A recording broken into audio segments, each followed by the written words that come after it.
नमस्कार, आप सुन रहे हैं गूंज 90.8 एफएम, आपकी अपनी आवाज। तो आज हमारे साथ जुड़े हुए हैं सीईओ जिला पंचायत विवेक कुमार सिंह सर। तो सर बहुत बहुत स्वागत है आपका गूंज एफएम में। तो सर जैसा कि अभी हाल ही में हमें पता चला कि 18 जून से एक अभियान शुरू हुआ है, स्कूल चले हम, तो इसके बारे में आप क्या बताना चाहेंगे?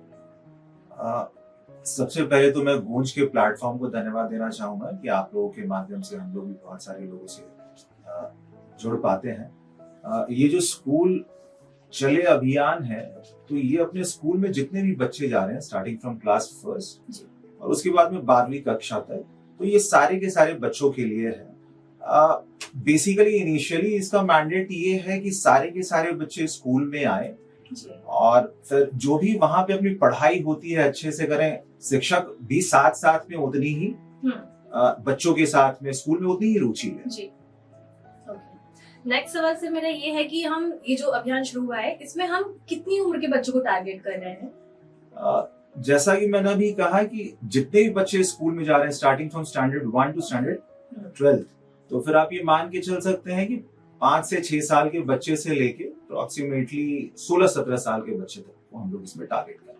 ओके। और सर किसी भी अभियान को शुरू करने से पहले बहुत सारी चीजें आती हैं सामने, तो इस अभियान को सफल बनाने के लिए क्या क्या चीजें इसमें हो रही हैं?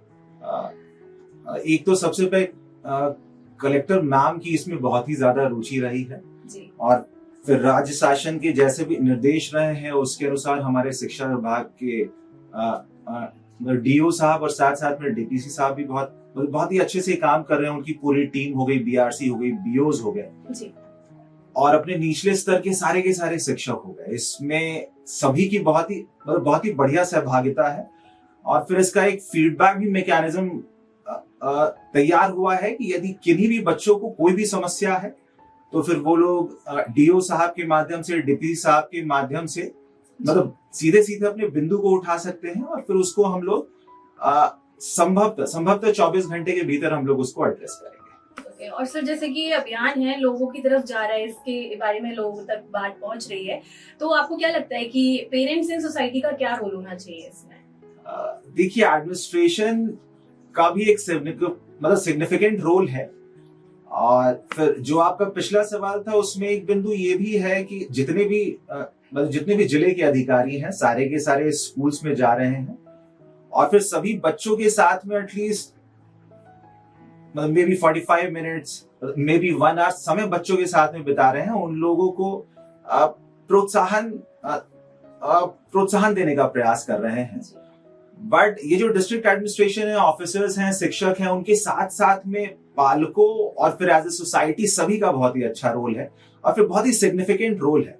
डिस्ट्रिक्ट एडमिनिस्ट्रेशन स्कूल का ये रोल है कि यहाँ अपने शिक्षक समय पे जाएं और फिर उनकी जो भी अपनी तैयारी है उसको अच्छे से करके जाएं, लेकिन एट द सेम टाइम पालक और फिर सिविल सोसाइटी का भी उतना ही जिम्मेदारी है कि वो भी बीच बीच में स्कूल्स में आए और फिर शिक्षकों के साथ में बैठे, उनसे सवाल जवाब करें कि साहब जो मेरा बच्चा है या फिर सर जो मेरा बच्चा है उसकी अपनी पढ़ाई कैसी चल रही है, कौन कौन से विषयों में अच्छा नहीं कर रहा है मेरा बच्चा, कौन कौन से विषयों में अच्छा कर रहा है। तो फिर यदि बच्चा अपनी 8वीं 9वीं में है तो 10वीं के बाद में 11वीं में कौन सा विषय उसको टेकअप करना चाहिए और फिर स्कूल में कौन कौन सी समस्याएं हैं। समस्याओं के पॉइंट ऑफ व्यू से हम लोग देखें तो स्कूल में बहुत सी ऐसी समस्याएं होती हैं जो कि अपना सिविल एडमिनिस्ट्रेशन हैंडल करता है। कुछ ऐसी समस्याएं हैं जो कि पालक और फिर सिविल सोसाइटी भी अपने सहयोग से उसको पूरा कर सकती है। तो ये यदि दोनों ही साइड से इक्वल एफर्ट रहेगा तो इसका आउटकम बहुत अच्छा निकलेगा और फिर जो हमारा फ्यूचर है, जो हमारे बच्चे हैं, तो फिर वो भी आगे चल के बहुत अच्छा। बिल्कुल, जैसा कि सभी को पता है कि एजुकेशन बहुत ज्यादा जरूरी है सोसाइटी के लिए, बच्चों के लिए। तो सर अभी इतनी सारी मेहनत हो रही है इस चीज को लेके, तो क्या लगता है बच्चों को कितना लाभ मिलने वाला है इस चीज से?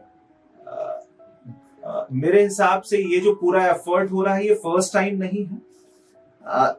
प्रत्येक साल जैसे ही अपना स्कूल का सेशन शुरू होता है तो फिर इसी प्रकार से बच्चों को, टीचर्स को एक बहुत ही अच्छा प्लेटफॉर्म दिया जाता है मोटिवेशन का। बट इस साल जो भी मुझे ऊर्जा दिख रही है उसके हिसाब से मुझे ऐसा लगता है कि नो डाउट जो पूरे के पूरे जिले का आउटकम है इन टर्म्स ऑफ बच्चों का परफॉर्मेंस कैसा है 5वीं में, 8वीं में, 10वीं में, 12वीं में, और फिर जो अपनी बाकी भी कक्षाएं हैं उसमें बहुत ही अच्छा रहेगा। तो सर सबसे लास्ट में मेरा आपसे यही सवाल है कि गूंज मीडिया के माध्यम से आप ग्वालियर को क्या मैसेज देना चाहते हैं?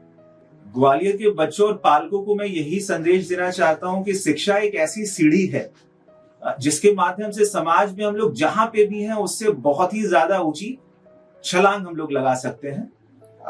पूर्व में भी और साथ साथ में वर्तमान में भी बहुत से ऐसे फैमिलीज हैं जो कि बहुत ही सामान्य रहे हैं, परंतु शिक्षा की सीढ़ी के माध्यम से उन्होंने लोगों के लिए बहुत ही अच्छा किया है और उसके पहले स्वयं के लिए बहुत अच्छा किया है। और शिक्षा एक ऐसी सीढ़ी है जिससे समाज का निर्माण और देश का विकास सबसे अच्छे तरीके से हो सकता है। तो पालकों की जो भी रिस्पॉन्सिबिलिटी है कि बच्चों को समय पे स्कूल भेजें, उनकी शिक्षा को लेके थोड़ी ज्यादा सीरियसनेस की आवश्यकता है आज के समय।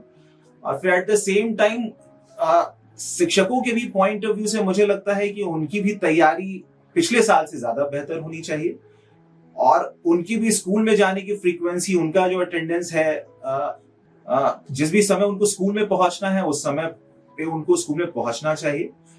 और इस साल थोड़ा सा डिफरेंट तरीके से हम लोग को अप्रोच करना चाहिए। बच्चों से इस बार शिक्षकों को, मतलब पूरे के पूरे शिक्षकों से मेरी अपील है कि बच्चों के साथ में थोड़ा सा व्यक्तिगत संपर्क हम लोग बनाएं, उनके साथ में थोड़ा सा रिश्ता जोड़ें।